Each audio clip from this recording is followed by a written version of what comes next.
গণভোট আয়োজনের নামে নির্বাচন পেছানোর কোনো মানে হয় না।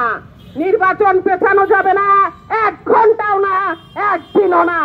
যেসব রাজনৈতিক দল আজকে সেই শেখ হাসিনা চলে গিয়েছেন কার দোসররা, রাজনৈতিক ব্যবস্থা কিন্তু বাংলাদেশে বিদ্যমান। ভাই বোনেরা খেয়াল রাখবেন, সেই দোসরদের সাথে লড়াই সংগ্রাম আমাদের জারি রাখতে হবে। এক প্রেতাত্মা গেছে, আরো প্রেতাত্মা বাংলাদেশে ছড়িয়ে ছিটিয়ে আছে।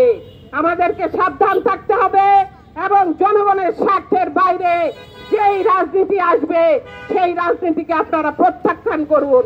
আমার দল, আমার পার্টি টিএসএ গণসংহতি আন্দোলন রাজনীতির মাঠে আছে।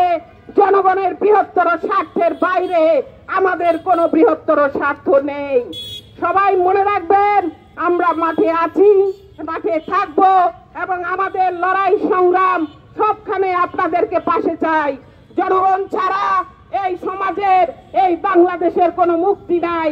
আমরা এটা বিশ্বাস করে সেখানে যত বড় রাজনৈতিক সরকার আর মাফিয়া ডন চাঁদাবাজি আসুক না কেন, জনগণের জয় অনিবার্য। এই ফেব্রুয়ারিতে তার প্রতিফলন ঘটবে আশা করি। ধন্যবাদ। আবারও আমার পার্টি এবং আমার মার্কা মাথাল মার্কা থেকে সকলকে সালাম, আন্তরিক শুভেচ্ছা। আপনারা সবাই আমাকে মাথাল মার্কায় ভোট দিয়ে জয়যুক্ত করবেন।